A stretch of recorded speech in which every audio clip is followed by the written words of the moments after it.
So we're going to talk about a project called Morpheus, which brings the Cypher query language for graph data to Spark and puts it alongside SQL. And that's something that's intended to assist graph data in analytic workloads. It's an open Cypher project. Open Cypher is a facility to enable people to implement the Cypher language, which originally started with Neo4j as a proprietary language. You may have heard of this project under its former title, Cypher for Apache Spark, or CAPS. And we're also going to talk about a Spark project improvement proposal to bring part of the Morpheus capability to the core Spark project for Spark 3.0. I'm lead for graph query languages standards research at Neo4j, and Martin, my colleague, is a project engineer on Morpheus. So two-part talk, 40 minutes plus 40 minutes. We've got this break at 3:10, and as Abhishek was saying, we could do a sort of mini QA at the end of the first session and allow more time at the end of the second session, if that makes sense. So just talking about the background to this, graphs are used in very widely. I mean, the web graph and PageRank is one of the most sort of obvious applications of graphs. Knowledge graphs, NASA is an example. That's what the graphic represents here. The Panama Papers, understanding patterns of behavior, and that applies to anything from credit scoring to fraud detection and so forth. And also, not just in terms of the applicability of graphs as a metaphor or a model for data, but also data management capability of graphs is something that's growing more quickly relatively than other models and other data management systems out there in the sort of polyglot environment of data management. So, and I've mentioned one aspect of that is the fact that with this project, we've sort of laid the basis for this improvement proposal to bring graph querying and property graphs based on DataFrames into the core Spark project. So for those of you who haven't used property graphs, very, very quick recap.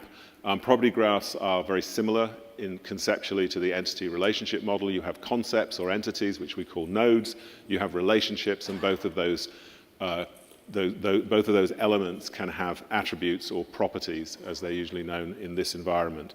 And you can express an interest in the data within a property graph by using patterns, which can be matched against the values of properties and also labels on the graph elements in order to retrieve data of interest, in this case relating to a person named Dan, and you could return from that any piece of information that actually matches the stream of records that would result from such a pattern match.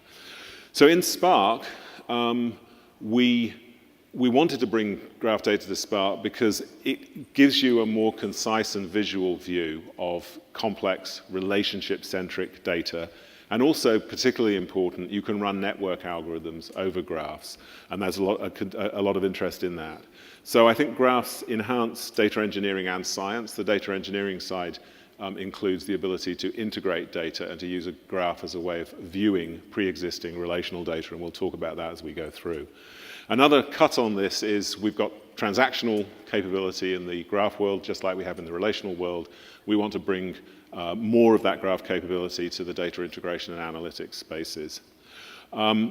There's a big difference between the Neo4j database, which is a transactional operational data store with full CRUD capability, Spark, an immutable data processing engine.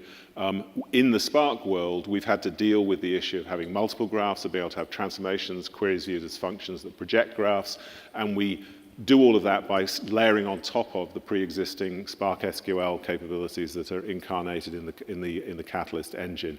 The native quality of graph representations in Neo4j makes it a particularly appropriate environment for less heavy lifting, more performance-oriented jobs, including native optimized graph algorithms.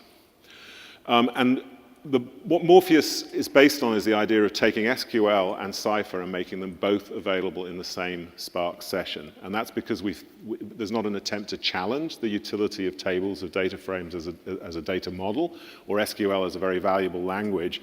We see a coexistence of these two models as being very important. And so the Morpheus project parallels Spark SQL. We've got a property graph type, which is composed of data frames, a catalog of graph data sources, and so forth. And we have the Cypher query language alongside SQL.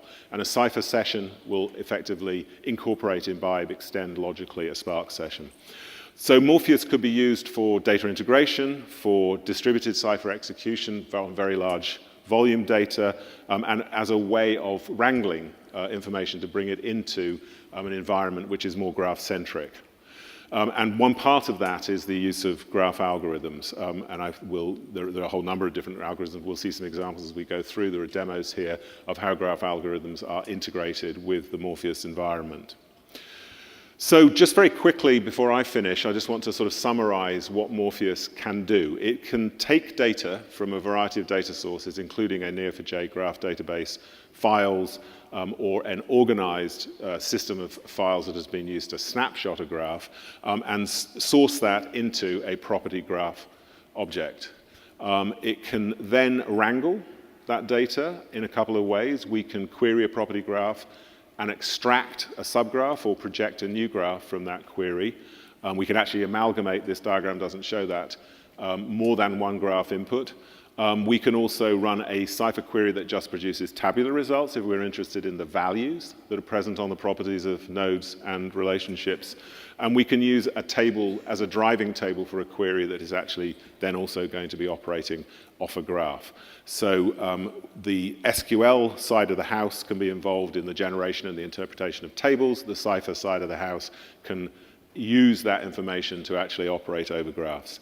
And we can analyze graphs. In this context, as some of you may already heard in an earlier talk, there's both the possibility of using graph algorithms in Spark and graph algorithms within Neo4j, but the graphs can be prepared using the data wrangling capabilities of Morpheus, and also data from those graphs can be used in more conventional pre-existing analysis tool sets within Spark. Finally, we can store graphs. So we can effectively create a library of snapshot graphs stored in the file system, retrievable for later processing.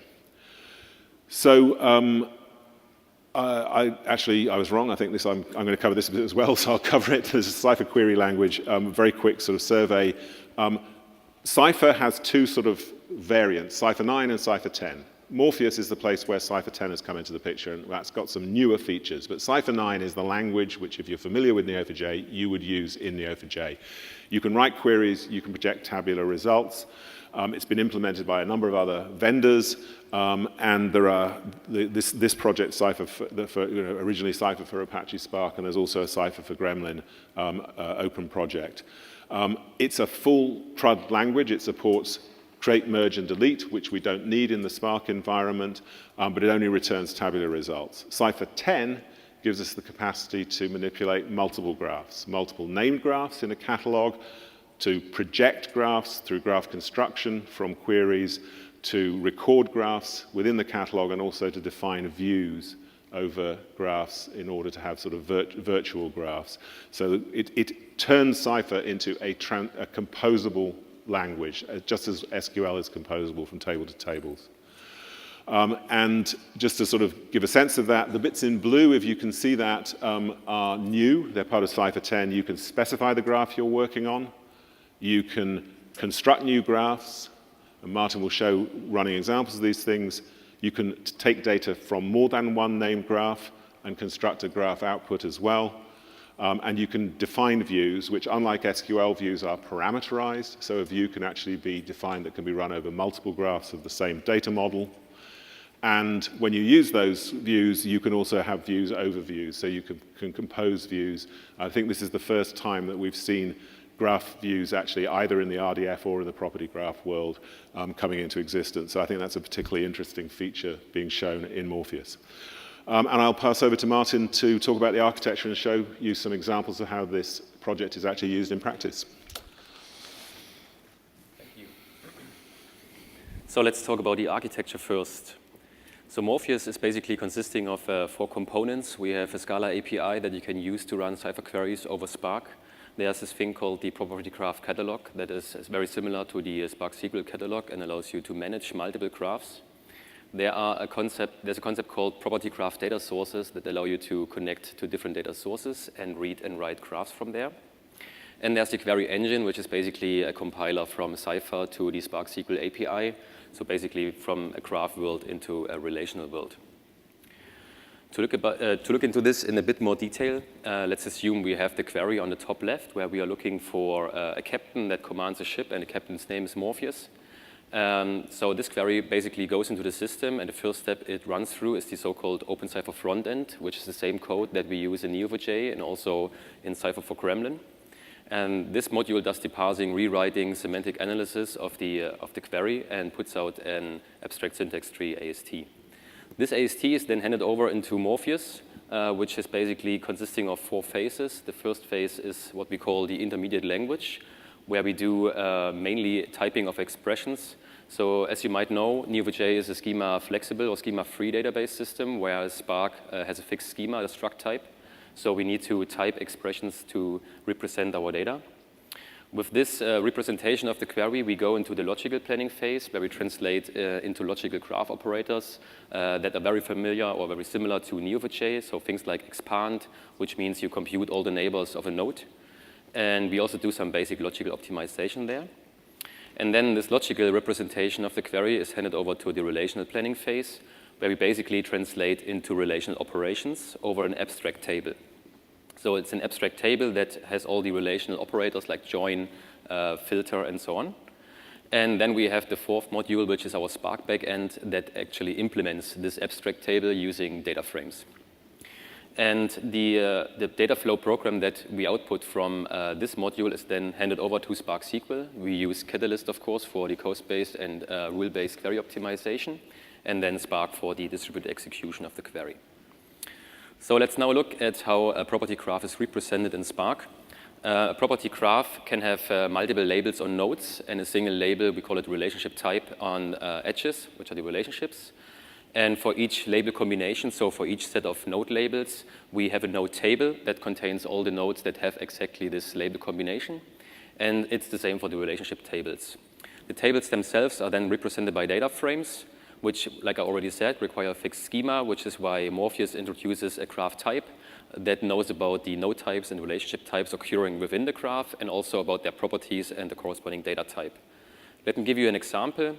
So on the left-hand side, we see a very simple property graph, which is our example that we queried for. And we have 2 nodes. One node has the label combination captain and person, and the property name Morpheus. And the second node has the label combination ship. It's just a single label, and the name Nebuchadnezzar. And we have the relationship type commands. So we represent this graph using 3 tables, 2 node tables, 2 relationship tables. As you can see, we have system-specific columns for storing identifiers and source and target identifiers for relationships. And on the right-hand side, you see the graph type, like a JSON-like representation of the graph type that actually describes how this graph looks like. So we have the label combination captain person, which has a property name, which is of type string. This will become important later. So from a high-level perspective, the query goes into the system. We create a relational execution plan using the Spark SQL API. And then on top of our property graph, which is represented by tables, we execute the relational plan. So let's have a look into how we create, or how you can create graphs from data frames. So this is part 1 of our demo that we will use throughout this deep dive talk. So on the right-hand top right, you see a link if you want to look it up. It's basically bringing you to GitHub, and you can follow along if you want, or you just look at what I'm doing. So in the first step, we want to create a property graph from the Yelp data set, from the raw Yelp data set, and turn this into a persistent version of the graph. So the Yelp dataset, I think most of you know Yelp. It's a local search service which is based on user recommendations about businesses. This is a mini subset of this graph. So we have 2 users here, the green nodes, Alice and Bob, with some properties. We have businesses also with some properties, and we have reviews, relationships between those with a rating like the stars property and the creation date. So what we want to do in this first part is we take the raw data. You can download the Yelp data set using JSON. It's stored in JSON format. We create node and relationship tables. Then we create a property graph. And then we create a persistent representation of this graph. So for this, I will switch to, IntelliJ. So the link that I posted basically brings you to this Yelp demo, which has all the parts in it. So if you want to follow along later, that's also fine. It's all open source on GitHub if you want to just look at it now during the talk. So part one, as I said, we already have the Yelp dataset on the left-hand side. This is just downloaded and unzipped, so we have different JSON files here. And this first part is basically split in three subparts. At first, we want to load the Yelp tables, so we want to create data frames from the JSON files.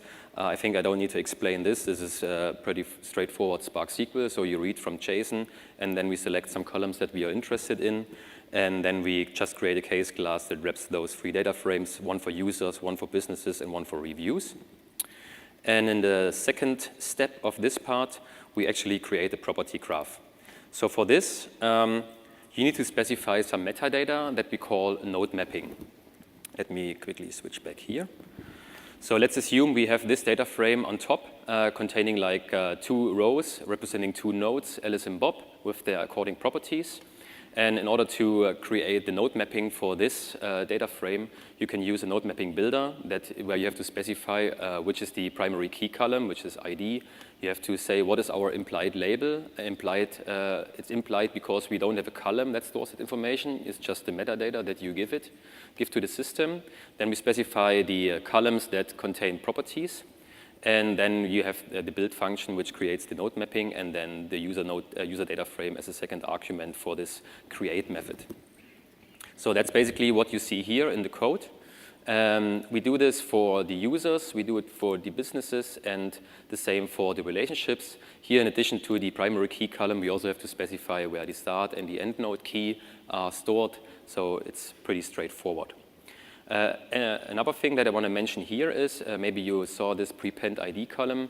So we have a constraint in the system, which is that identifiers have to be unique across all the nodes, and they have to be unique across all the relationships. So if you just use them from, for example, a relational table where you have uniqueness constraints within the table, but your nodes actually span multiple tables, you have to make sure that you make them unique. And an easy approach to do this is just to prepend the label combination to the ID, for example, which is what's happening here. So then we have Morpheus, which is referring to a session. Graphs is a factory, and then you have a create method that just takes those 2 node tables and relationship tables and creates a property graph. And as a third step, we store this graph using Parquet. We have this concept that I mentioned earlier called the property graph data sources. I will explain it in more detail in the next slides. Here we just take a file-based property graph data source, which uses the Parquet format. And then we just store the graph under a given name, which is Yelp. So, and if I would run this program, I don't run it now because of time constraints, the output would be like this. So we have a new folder Yelp, which is basically the graph name. And below that, we have 2 folders, nodes and relationships. And within there, we have nodes partitioned by their label combination, so business and user, and relationships also partitioned by their relationship type. And in there, you see the Parquet files here. What's also interesting is that we always persist the schema, the graph type that I mentioned earlier, which basically tells us what are the labels in our graph, what are their properties, and what are the corresponding types. So you don't need to care about this. Right, so let's go back to the slides. So now we want to talk about how we actually manage multiple graphs using the catalog and property graph data sources. So in the system, we have our top-level trait, which is the so-called Cypher session, which is very similar to a Spark session. It actually wraps the Spark session. Then we have the property graph catalog, and the property graph catalog can manage multiple property graph data sources, which are uniquely identified by their namespace. And within each property graph data sources, you can have multiple graphs, which are identified by a name. So the so-called qualified graph name is then the concatenation of the namespace and the name. Which brings us to the traits, right? The API of Morpheus. At first, there's the Cypher session, like I said, the top-level trait, which has basically 2 methods. Cypher to run the Cypher query, which you hand over using the string. You can give in parameters, and as Alastair already mentioned, you can also bring in driving tables from previous SQL results, for example, if you want to use this in the query. And then you can access the catalog. The catalog itself then manages the property graph data sources, as already mentioned. So you can register, deregister property graph data sources under a given namespace, and then you can read and write graphs using the catalog and the qualified graph name. And the property graph data source is also a very simple trait, which basically also has the same methods, but on the property graph data source level. So you can read and write graphs, and you can retrieve, for example, the schema of a graph. So what are the property graph data source implementations in Morpheus? We currently, as you already saw, have file-based support. So we support all the formats that Spark supports, like Parquet, Org, and CSV. You can write to HDFS and so on. There is the SQL property graph data source, which allows you to connect to relational databases using JDBC or to Hive. I will show a demo about that too. And then we have two data sources which allow you to connect to Neo4j, one via Bolt, which is Neo4j's binary protocol to connect over the network. And this is, and the second one is the Neo4j bulk import, which you can use if you want to create an offline Neo4j database. And it's the fastest way to create a Neo4j database at the moment. So what are the actual operations? As you saw before, we have this new syntax called multiple graph syntax in Cypher 10. You see a query example on the right-hand side, and on the left-hand side, we see an instance of our catalog. So here we have a property graph data source registered on a namespace socialnet, and we have a property graph under the name US. And in order to access this graph inside the query, you can just refer to it using its qualified graph name, which is from socialnet.us. Then get all the persons and return those. Same thing if you have multiple graphs. So at first, here we have two property graph data sources registered, for example, Neo4j and the SQL one under different namespaces. And inside those data sources, we have different graphs. So in the query, we at first select the Neo4j graph, socialnet.us, as our context, match all the persons. Then we switch our context to the 2018 graph stored in the products namespace in some SQL database, for example, match all the customers, and then we do a value join on an identifying property, which is the email address, for example, to bring those two persons and customers together and return them. And you can also use the new Cypher 10 syntax to create new graphs, which is catalog create graph. Again, a qualified graph name, the namespace, and the graph name is usnew, which means we want to store this graph in Neo4j, which is the property graph data source referenced by socialnet. And then we do the same query to select the customers that have and persons with the same email address, and we create a new relationship between them, which is called same as. So we identify those two nodes to be the same, and we add this relationship to the socialnet.us graph and store this newly created graph under the name usnew inside the data source, which means we can access it in a later query. Same thing for views. Views are also managed by the catalog. They are stored right under the catalog, and you can register them under a given name, and you can access them under the given name. And for example, here we give a graph as argument to this view, which means we execute this view on top of the socialnet.us graph. Okay, let's go to the second part of the demo. What we want to do now is, and that's one of the most common Morpheus use cases, is create a library of graph projections that you might want to use for further analytics that we will show in the second part of the demo. So again, we have the Yelp open data set, which is our users and the reviews and the businesses. And now we want to, for demo purpose, we want to construct a subgraph of the whole Yelp data set that is just the reviews and the businesses and the users for a specific city. We use Boulder City here. And with that subgraph, we want to construct various graph projections, three in this situation here. The first one on the lower left is a business, co-reviewed business graph, which means we create a projection where two businesses are connected if they have been reviewed by the same user. So this can be input for an analytical job later. We do the same for a user, co-reviews user graph, and then we merge the second one with the original graph because that's also input for analytics. Right. So let's just switch to this one.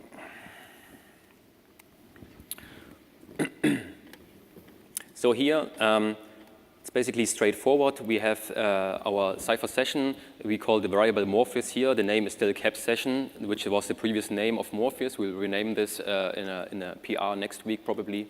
So what we do at first is we want to create a property graph data source. Again, the file system-based one that is pointing to the graph that we stored in the first part. So this one is pointing to the complete Yelp graph that we stored in part one. We register this source under namespace. We call it fs file system. And then from this graph, which we refer to in this query, from graph fs namespace Yelp, which is pointing into directory we created before, we want to create a new graph that has the name of the city, which is Boulder City. We just replaced the spaces. And as you can see, we don't use a namespace here, which means that this graph is being stored in the session, and we have a built-in session property graph data source. You can imagine it like an in-memory data source that you can use to cache graphs in.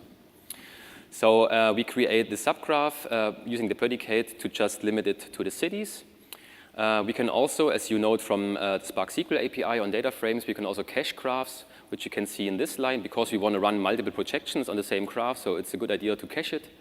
And then for the 3 years, we build our projections, which means the first one is just user reviews business, which for the specific year, which you want to use to build the other projections on top of. So for example, here we have our business, co-reviewed business graph that we want to use, which is basically expressed by this match pattern. So we have business with a review to a user, and the same user reviewed another business in this particular year. And with the two businesses that we detected by this query and the number of users that reviewed those two businesses, we create a new graph that just contains the two businesses, the new relationship between them, and we store the number of users that reviewed two businesses as a property on the relationship, because we want to use it later for weight property for an algorithm.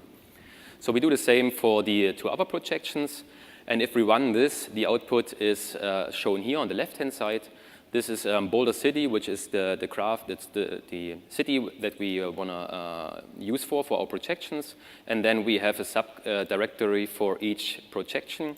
And then we have in there subdirectories for each year, which again contain the well-known directory structure that we use for storing graphs, nodes partitioned by their label combination, relationships, and the schema. So this is basically our library that we just built. And this is basically what you can use for further analytics that we will show in the second part. Right, so let's talk about if you already have a SQL database running and you want to build a graph out of it. For this, we have the SQL property graph data source, which basically combines those two worlds. So you have relations and relational databases on the left-hand side, like Oracle, SQL Server, or Hive, for example, and you want to create a property graph out of it. So the concept or the mechanism we use here is the SQL property graph data source. And within there, we have a language called GraphDDL, data definition language, that allows you to specify a graph type. And it also allows you to specify how a graph type is mapped to your source systems, to your relational tables. And I will show you how we do this for the Yelp dataset. Which brings us to part 3. We want to integrate two data sources, one from Hive and one from a relational database, and run a query on the integrated graph.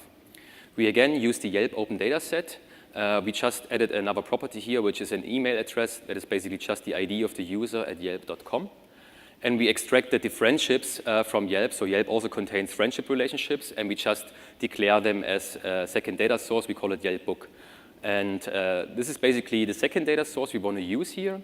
And the scenario is now we have the reviews in the Hive database, and we have the friendships in the H2 database, and we want to use the SQL PGDS and GraphDDL to create a graph out of both and run a query on top.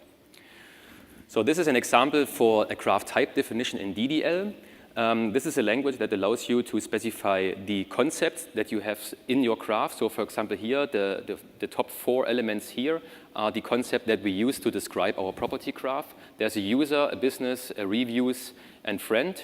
And those element types might have properties, and those properties have property types. So it's very similar to a create table statement, if you recall that. And then using those element types, we can specify node types that we actually have in that graph and relationship types. So both node types and relationship types refer to element types, which means they inherit all the properties that the element types define. What you don't see here is that you can, for example, also extend element types. So there's an inheritance, multiple inheritance hierarchy possible here. And you can also list multiple element types in a node type or in a relationship type definition. And the second concept that GraphDDL integrates is the graph instance definition. So a graph instance basically maps a graph type to a concrete data source, which is a relational data source. So here we have a graph instance called Yelp and Yelp book of Yelp. Yelp is the graph type we just specified. And then we can extend our node types and the relationship types with so-called mappings. The mappings basically tell the system where it can find the data that makes up those nodes. So for example, there is a data source, Hive. Within there's a database, Yelp, and there's a table user that contains the data that makes up the users in my graph. The same thing goes for the relationship types. Here we specify where the relationship data comes from, where the start node data comes from, and where the end node data comes from, and how it is being joined together. And here you can see the interesting point in the second relationship type definition. Here we actually pull the relationship data from the JDBC source, H2, and we store the node data from, retrieve the node data from Hive to join this together. So let's have a look how this is done in the code. This is, part 3. So I'll just run this. So this is basically built on top of all the integrations we did in the first part so that you believe that this actually works. And so here again, we have a Spark session and Morpheus, which is, like I said, still a CAP session. We have our integrated graph name, which is Yelp and Yelp book. This is just some preparation stuff. We have a configuration for H2, which is just a regular JDBC connection string and a JDBC driver. We have to init some data for the demo, of course. And then there's the DDL file that I just showed on the slides. Here we use an integrated version of it. You can also inline the element types in the graph type definition, in the graph instance definition, excuse me. But it's in the end, it's the same definition that we showed. So here we have Hive, and here we have H2, where the friendships come from. And then we create a SQL property graph source with our graph sources factory again, .SQL, the DDL as an argument, and we also have to configure what those two data sources mean. So we have Hive here, so we have to say that Hive actually points to a data source config, which is Hive, and H2, which we see here, points to the JDBC config I showed earlier. And then we register this SQL property graph data source under the name federation, and then we can say from graph federation.yelp and Yelp book, we want to match users that review the same business to users that review the same business. And we want to group them on the fact if they have a friendship relation between them or not. So we want to find out, is there a correlation between two users are friends with each other? Did they review the same business? And we basically just show the result here, and it tells us that there's no correlation. So that's the effect we want to get out of this. So, but it actually showed you how you can run a Cypher query federated on two systems, which is a JDBC system, H2, and Hive in this example with that amount of code. Which brings us to the end of the first talk. In the second talk, we will talk about how we integrate Morpheus and Neo4j to actually run graph algorithms on the snapshots that we created as part of this demo that we already saw. We will talk about the Spark project improvement proposal where we bring parts of it into Spark 3.0. And we will talk about the future of the language in terms of GraphQL, GQL in that example. So yeah, stay tuned. Thank you.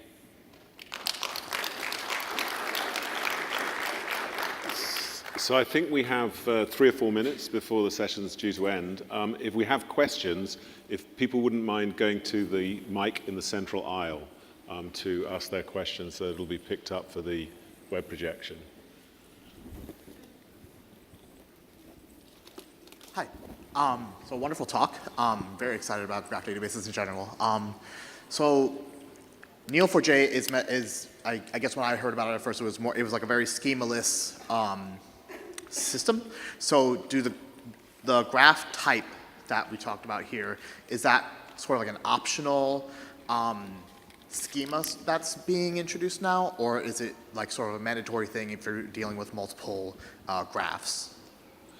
So we introduced the graph type for 2 reasons. Because we had to in this context, as Martin explained, but because there's a lot of interest when people are using property graphs, and particularly as people get towards larger scale sort of enterprise deployments, in having more of the kind of schema control that people are familiar with relational databases. So the design that you can see here is applicable in principle to a database like the Neo4j database. And that's not something that we've done yet, but we're very interested in increasing the degree of schema control and schema description that one can have in a property graph database. In the Neo4j world, we'll always want to have the optionality. We'll want the capacity for people to freely experiment, but then maybe to sort of begin to freeze out or distill the actual schema description. So this model could be used to describe a schema, to say that's a snapshot of what the actual data looks like. It could be used as a tool for the actual creation of a design for a schema, and it could be enforced in software. And it's part of a broader move, which we'll talk about more in the second talk, of bringing schema into the language environment and the standard language for graph querying. Okay, thank you. Sure. Hello, sir. Actually, I'm having one question. So I'm wondering, is the Morpheus the built-in the Spark new feature, or is it a third-party library? Okay. So it is a third-party library. Okay. But part of what's in Morpheus is being proposed to be incorporated in the core Spark project with Spark 3.0. It's a part because I think the desire was to begin with the most, the key elements and the simpler elements of graph querying and the Cypher querying language. Over time, maybe more will become incorporated into the core project. Again, we're going to be talking about that in a bit more detail in the second session, and we'll show the way in which you ought to be able to seamlessly move from Cypher in the Spark graph project, the core project, over to the more expanded facilities that have been described in Morpheus. So they're very much complementary. Okay.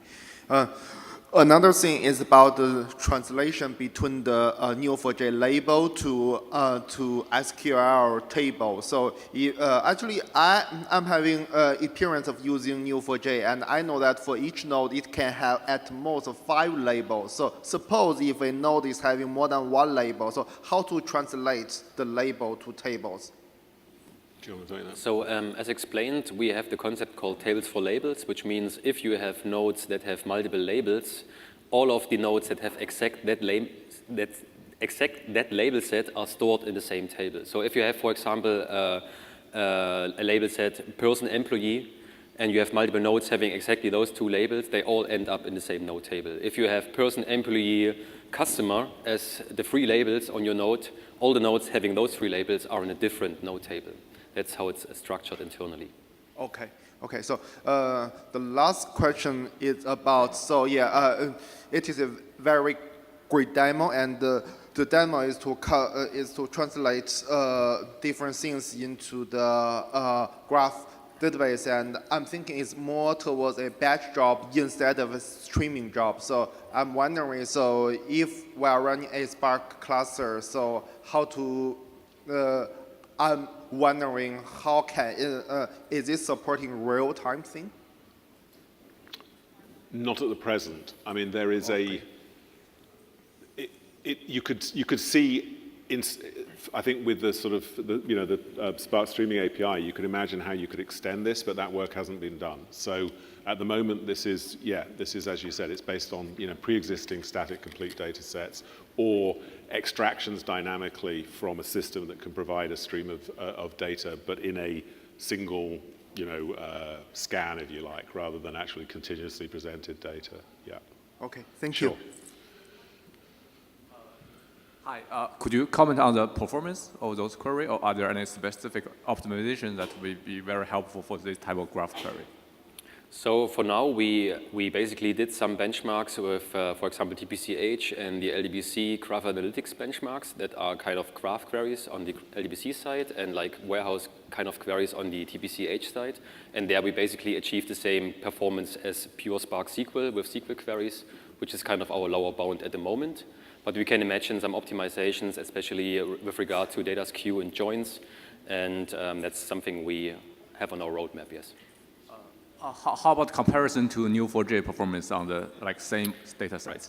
So with the Neo4j Bolt connector, we actually hit the lower bound of what Neo4j can write in a specific amount of time. So there's basically no way to optimize this. What's basically faster at the moment is create the batch import format and then create an offline Neo4j database and then start it again. Okay. Thanks. Thank you. Maybe we'll take this one as the last question, I think. I was wondering if there was plans to have the API in PySpark or Java. Good question. You want to answer it? Sure.